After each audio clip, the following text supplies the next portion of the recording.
कि इंडिया में कारगिल की विक्ट्री पर आज जश्न मनाया जा रहा है। इंडियन फौज ने ये बता दिया कि भाई आपकी कैलकुलेशन बिल्कुल गलत रही। देश आज 24वां कारगिल विजय दिवस मना रहा ये है। पाकिस्तान का हमेशा से पैटर्न रहा है। तो इस किस्म की बेहूदगियां जो हुई हैं ना पाकिस्तान की, तो उसको ये लगता था कि वो इंडिया पर हावी हो जाएगा। ये खास दिन देश के वीर सपूतों को समर्पित टर्म्स और कंडीशंस हैं जिसमें कि आपने अपनी खुद मुख्तारी पे कंप्रोमाइज किया 100%। कौन सी मुसीबत आ पड़ी थी मुशर्रफ के मुझे जमाने लगता है कि भारत ने कोई भी जंग पाकिस्तान से नहीं लड़ी, जंग मुसल्लत हुई, ठीक है ना। सरेंडर करने की भी कहानी चल रही। 3000 से ज्यादा पाकिस्तानी मारे गए थे। इस मौके पर केंद्रीय रक्षा मंत्री राजनाथ सिंह ने सेना के जवानों के बीच लद्दाख के द्रास में पहुंचकर कारगिल के शहीदों को श्रद्धांजलि दी। और इन्होंने जंगें जो भी शुरू की विदाउट प्रेपरेशन के, इनका वो तो मानने को तैयार नहीं थे कि ये पाकिस्तान के फौजी हैं। इन्होंने कारगिल की पहाड़ियों पर जो है हमला कर दिया। पाकिस्तानी जो कहते हैं ना कि भारत इसलिए तरक्की कर रहा है कि भारत में पॉलिसीज अच्छी हैं, बात पॉलिसीज की नहीं है, भारत में लोग भी अच्छे हैं। इंडिया ने अब सेलिब्रेट कर रहे हैं तो हमारे YouTube चैनल हिंदुस्तानी हाइट्स में आपका स्वागत है। दोस्तों, भारत इस समय कारगिल विजय की 24वीं वर्षगांठ मना रहा है। इस अवसर पर रक्षा मंत्री राजनाथ सिंह ने कारगिल युद्ध स्मारक पर, जो कि लद्दाख में स्थित है, वहां पर शहीदों को याद किया और उनको श्रद्धांजलि अर्पित की। इस अवसर पर बोलते हुए रक्षा मंत्री ने कहा कि कारगिल युद्ध भारत के सैनिकों के अमर बलिदान और अपरंपार वीरता के लिए याद किया जाएगा।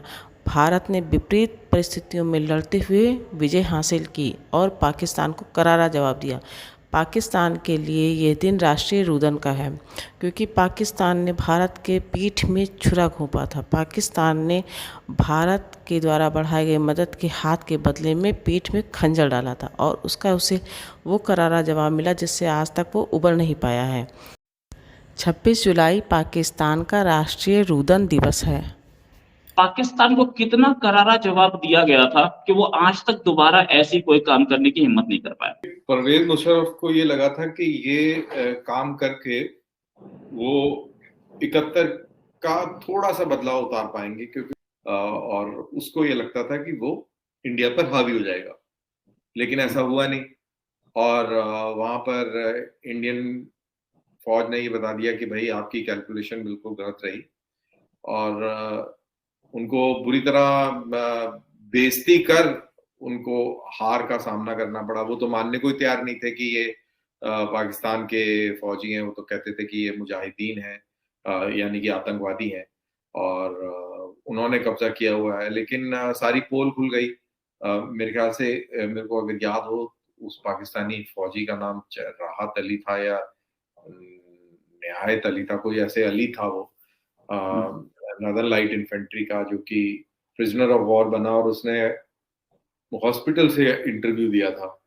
ये मतलब जब पत्रकार ने पूछा तो उसने सारी पोल खोल दी। और इनफैक्ट पोल क्या खुली, वो तो खैर जो फौजी थे उनको तो सब अच्छी तरह मालूम ही था। और जब लड़ाई हुई और जब वो उनके लोग मारे जाने लग गए, और फिर जब पाकिस्तान जो लॉजिस्टिक सप्लाईज मेंटेन ना कर पाया, और तब ये कहानियां चली, सरेंडर करने की भी कहानी चल रही थी कि सरेंडर भी कर सकते हैं, ये भी हो सकता है। लेकिन हमारे भी इरादे बिल्कुल क्लियर थे कि हम सरेंडर कोई लेना नहीं चाहते हैं। तो ये इस तरीके की लड़ाई थी और बहुत ही खूनी लड़ाई हुई, बहुत ही जबरदस्त लड़ाई हुई। और ये हमारे ही सैनिक थे जो ये कर सकते थे, क्योंकि हमें ये याद रहे कि हमारा जो सैनिक आता है वो खेत खलिहानों से आता है, बहुत मजबूत, मेंटली फिजिकली बहुत ही स्ट्रॉन्ग स्टॉक का हमारा सैनिक होता है। और मेरे ख्याल से शायद ही दुनिया में उसके पैरेलल का कोई सैनिक कहीं आपको कहीं मिले। ये मैं इसलिए कह रहा हूँ क्योंकि मैंने बहुत सारी सेनाओं के सैनिकों को देखा है। लड़ाई थी, इसमें दुश्मन ऊंचाई पे था और हम नीचे थे, तो ये नीचे वाला कितना बड़ा हमारे लिए प्रॉब्लम थी, जो कि हमारी आर्मी ने, एकदम यंग लड़के थे, सारे एकदम यंग लड़के थे, जिन्होंने ऊपर जाकर के कईयों ने शहादत दी। सुप्रीम सैक्रिफाइस था कईयों का।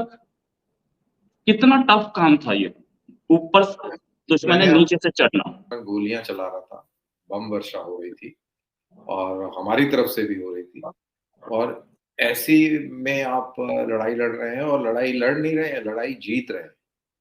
आप उस व्यक्ति को हरा रहे हैं जो बहुत ही मजबूती से 10वीं मंजिल पे बैठा हुआ है, और आप उसको झेलते हुए और शहादतें देते हुए आप वहां पहुंच के और आप उसको मार देते हैं और अपना जो इलाका है उसको वापस ले लेते हैं।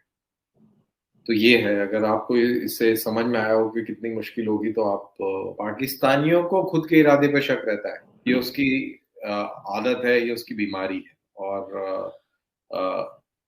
वो कोई सबक सीखने वाला नहीं है। वो 48 में सबक सीखा, 48 के अंदर भी तो उसकी फौजों की बहुत दुर्गति हुई, काफी पीछे खदेड़ा। वो तो हमारे नेहरू जी अगर ना जाते यूनाइटेड नेशंस और ज्यादा अपना स्टेट्समैन टाइप विजन दिखाने का प्रयास ना करते, तो आज पाक अधिकृत कश्मीर नाम की कोई चीज ना होती। फिर 65 में भी वो हारे, 65 में बहुत सारी जमीन उन्होंने खोई, 71 में तो उन्होंने अपने मुल्क ही तोड़वा लिया, और कारगिल की लड़ाई के बाद इतनी बेइज्जती हुई, ये सब दुनिया ने देखा कि कैसे इंडिया के अल्टीमेटम के बाद अमेरिका को मध्यस्थता करनी पड़ी, और मुशर्रफ और नवाज शरीफ के वो विजुअल्स हम सबको याद हैं जब बिल क्लिंटन से मिलने के बाद वो बाहर निकले। तो ऐसे लग रहा था कि बिल क्लिंटन ने वहां पर बाउंसर्स रखे हुए थे और नवाज शरीफ और परवेज मुशर्रफ की जम के धुनाई करी, क्योंकि मुंह इतने उतरे और वहां से थे। और फिर बाहर निकलकर इन्होंने सीज फायर का ऐलान किया और अपनी जो भी कुछ फौज थी उसको वापस हटने का हुक्म दिया। तो कारगिल, तो ये बहुत बड़ा ब्लंडर है। मैंने कहा कि पहले 65 वॉर में पाकिस्तान ने जो अपनी तरक्की हो रही थी ना इंडस्ट्रियल, उसको उन्होंने एक नुकसान पहुंचाया जिससे वो आज तक रिकवर नहीं किए। और फिर ये कारगिल करके सारी दुनिया में जो होती है ना आपकी क्रेडिबिलिटी, कि आपका प्राइम मिनिस्टर जो है, दोनों मिलके एक पीस अकॉर्ड कर रहे हैं, और आपके आर्मी जनरल बैकग्राउंड में जाके तो एक उसके खिलाफ पूरी मुहिम कर रहे हैं। तो इस किस्म की बेहूदगियां जो हुई हैं ना पाकिस्तान की तरफ से, उससे इंडिया को तो ठीक है जानी नुकसान ये वो बहुत हुआ है। फिर कारगिल के अंदर क्योंकि ये जाके बैठ गए थे वो क्या कहते हैं पहाड़ियों के ऊपर, तो नीचे से जो उनको अटैक हिंदुस्तानियों ने किया या करना पड़ा, उसमें बहुत जाने गई हैं इंडियंस की भी। और अगर बेनजीर भुट्टो को माना जाए तो वो कहती हैं 3000 से ज्यादा पाकिस्तानी मारे गए थे। तो 0 रिजल्ट निकला, और इंडिया ने अब सेलिब्रेट कर रहे हैं तो ठीक है, बट सर वो हर साल करते हैं। बिल्कुल सर, वो हर साल करते हैं।